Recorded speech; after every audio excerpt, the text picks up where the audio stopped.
Assalamualaikum warahmatullahi wabarakatuh. Bismillahi, alhamdulillah, wa syukranillah, wa ala alihi wa sahbihi wa mawalah. Wabillahi wa bisyafa'ati Rasulillah Muhammad ibni Abdillah. Perkenalkan, nama saya Davin dari kelas PAI 4A dari Fakultas Agama Islam, jurusan Pendidikan Agama Islam, Universitas Singapura Bangsa Karawang. Akan menjelaskan bagaimana apa yang telah saya dapatkan bersama MKAP Filsafat Pendidikan Islam yang diampu oleh dosen mata kuliah MKAP Filsafat Pendidikan Agama Islam, yaitu Bapak dosen Iqbal Ammar Muzaki MPD. Saya akan menjelaskan bagaimana pengetahuan saya yang telah saya dapatkan dari pertemuan ke-8 hingga pertemuan ke-14. Oke, cekidot. Untuk pertemuan yang ke-8, saya mendapatkan materi tentang pendidikan multikultural. Jadi, pendidikan multikultural ini yaitu berasal dari dua kata, yaitu pendidikan dan multikultural. Pendidikan itu adalah proses mencari ilmu pengetahuan, knowledge ya. Nah, kemudian multikultural adalah dari dua kata ya, multi dan kultural. Multi itu berarti banyak dan kultural itu berarti budaya atau kebudayaan.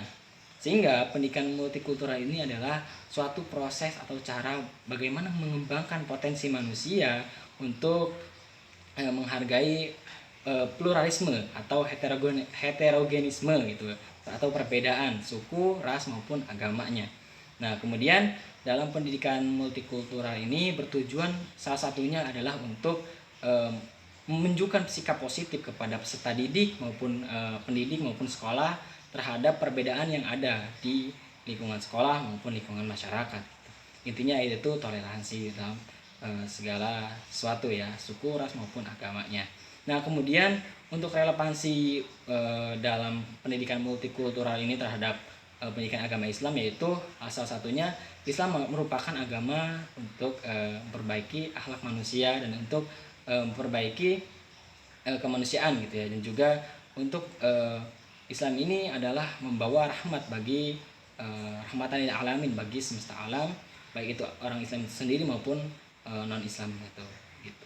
Nah, kemudian materi yang kedua yaitu tentang pemikiran pendidikan Islam oleh Muhammad Abduh, mohon maaf, oleh Ibnu Khaldun ya. Sebelumnya Ibnu Khaldun baru Muhammad Abduh.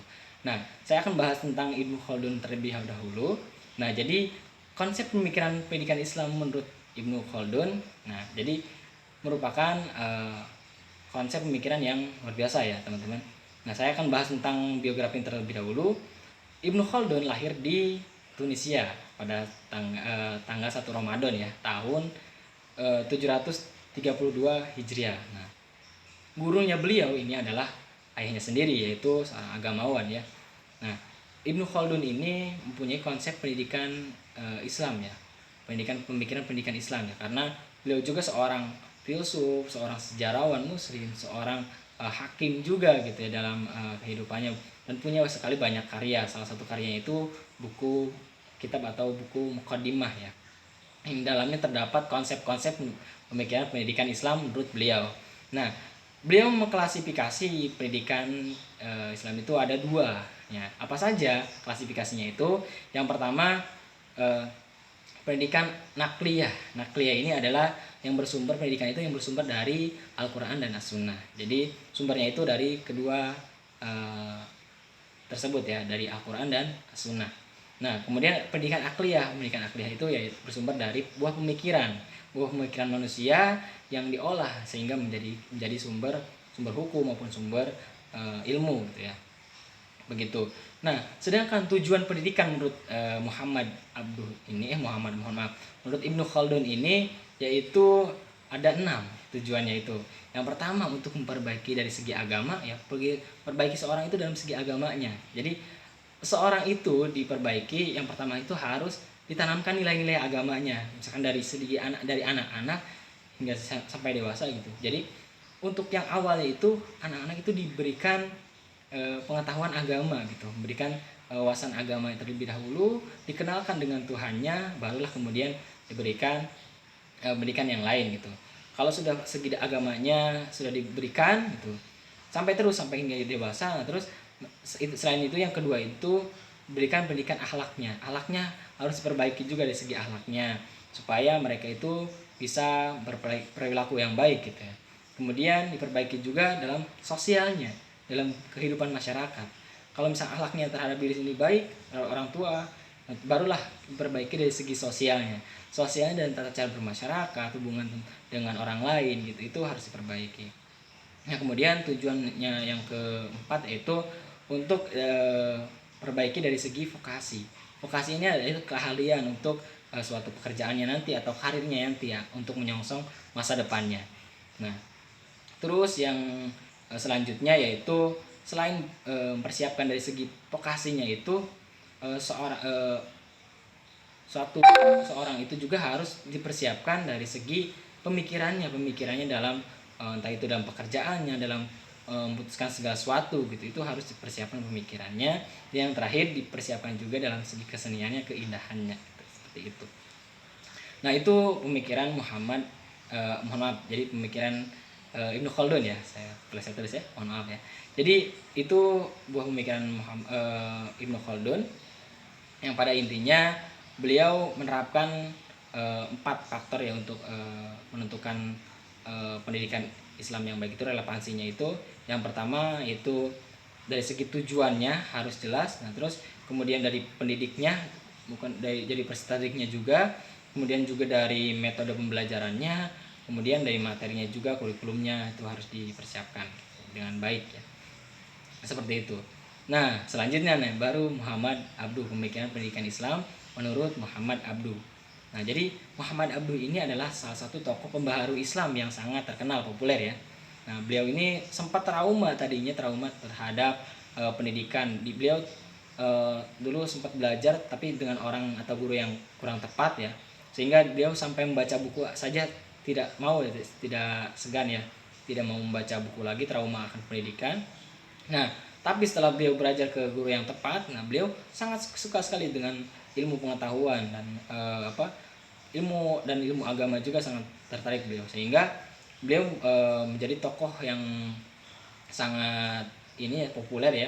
Beliau juga salah satu tokoh pembaharu Islam yang sangat populer dengan karya-karyanya ya, banyak sekali karya-karyanya. Buah pemikirannya pun sangat beragam ya. Yang pertama itu beliau salah satu tokoh pengembang pendidikan Islam ya. Terus yang kedua juga beliau memformulasikan pendidikan Islam dengan pengetahuan ya, pengetahuan umum ya, atau istilahnya akal dengan agama. Jadi korelasikan antara akal dengan agama itu bahwasanya sejalan gitu. Jadi akal manusia dan jiwa manusia itu sejatinya harus perbaiki. Jangan sampai hanya kita memperbaiki jiwa tapi pemikiran kita, akal kita tidak diperbaiki seperti itu. Jadi dalam konsep pendidikan menurut Muhammad Abduh ini lebih dua-duanya itu penting gitu. Ilmu agama dan ilmu umum juga, atau ilmu pengetahuan umum juga sangat penting demi untuk bahagia di dunia maupun di akhirat begitu. Nah terus yang selanjutnya dari pembahasan bab 8, bab 9 maupun bab 10 tadi yang sudah saya sampaikan ya. Selanjutnya masuk ke bab 11, pemikiran pendidikan Islam menurut Ahmad Dahlan, Kiai Haji Ahmad Dahlan. Kita tahu sendiri ada salah seorang tokoh yang luar biasa dari Muhammadiyah ya. Itu memberikan konsep pemikirannya itu awalnya itu learning by doing. Jadi learning by doing, belajar sambil melakukan gitu. Jadi belajar selain belajar tapi juga praktek sambil melakukan. Misalkan dalam konsep Al-Maun ya, beliau juga selain pelajari Quran surat Al-Maun gitu, misalkan tentang memberi makan orang miskin, terus memenuhi hak orang anak yatim gitu. Beliau juga mempraktekkan bagaimana sih memenuhi hak anak yatim juga, terus memenuhi hak orang miskin gitu. Itu beliau dipraktekkan. Jadi learning by doing. Jadi beliau juga salah satu tokoh moderasi Islam. Jadi memodernisasikan pendidikan Islam itu yang tadinya hanya berpusat misalkan lesehan gitu, tidak ada fasilitas kursi, papan tulis maupun kitab-kitab ya gitu ya, tulisan-tulisan yang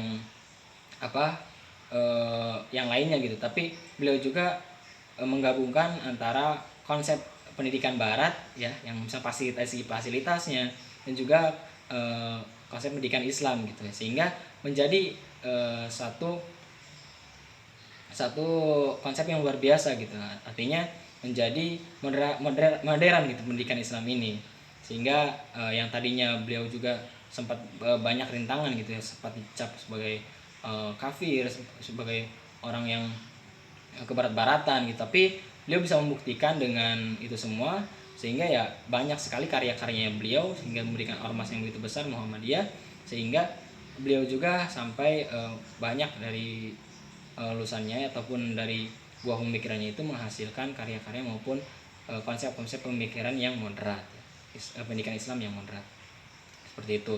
Itu dari bab yang tadi, bab 12, bab 13 atau bab 11 maaf. Bab 11 itu tadi membahas tentang itu ya, tentang Kiai Haji Ahmad Dahlan ya. Terus kemudian bab selanjutnya yaitu membahas tentang konsep pemikiran Islam, pendidikan Islam menurut Kiai Haji Hasyim Asy'ari ya, dari NU ya. Jadi menurut beliau pemikiran beliau ini banyak dituangkan melalui kitab-kitab juga. Salah satu kitab yang terkenal yaitu konsep pemikiran beliau ya berada di kitab Ta'lim Muta'alim ya, yang sangat populer di kalangan pesantren ya. Itu kitab Ta'lim Muta'alim ini ya intinya berisi konsep pemikiran beliau, pendidikan Islamnya, yang lebih pendidikan itu lebih mengedepankan moralitas maupun adab ya. Intinya adab itu penting dalam kita belajar ilmu gitu ya. Kalau misalkan ilmunya itu tidak, seorang punya ilmu tapi tidak memiliki adab, nah itu akan sia-sia ilmu yang orang tersebut gitu ya. Nah seperti itu. Jadi adab itu di atas ilmu, dan juga ilmu juga intinya saling mengisi antara adab dengan ilmu. Jadi orang itu harus beradab dan juga berilmu gitu ya, begitu. Nah kemudian bab selanjutnya, bab ke 13 ya, 13 itu membahas tentang konsep pemikiran pendidikan Islam menurut organisasi ormas Islam, yaitu Persis ya, Persatuan Islam.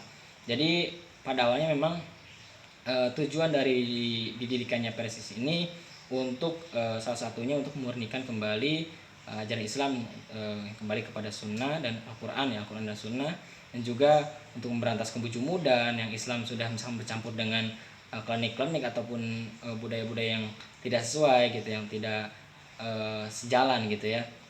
Dan juga untuk menyelamatkan umat, intinya menyelamatkan umat dari kejumudan dan juga yaitu budaya-budaya yang memang kurang sesuai dengan ajaran Islam. Nah kemudian dari Persis ini aksi-aksinya yaitu ya dengan mendirikan lembaga-lembaga ya, lembaga sekolahan maupun madrasah. Kemudian juga dalam segi aksinya juga mendirikan badan zakat, baitul mal juga mendirikan gitu ya. Banyak sekali sekolah-sekolah ataupun pesantren-pesantren dari Persis juga yang didirikan gitu ya, sehingga mempengaruhi keberagaman di Indonesia juga. Salah satunya ada NU Muhammadiyah, juga ada Persis gitu ya, sebagai hasanah keberagaman di Indonesia, ormas Islam gitu ya. Nah kemudian pemikiran Islam yang selanjutnya yaitu dari tokoh Muhammad Iqbal ya. Muhammad Iqbal ini lebih mengedepankan yang pertama itu watak, pendidikan watak ya. Konsepnya itu pendidikan watak, atau ya sama saja tadi, akhlak, watak, atau karakter. Seorang itu harus punya karakter. Umat Islam itu punya watak ya.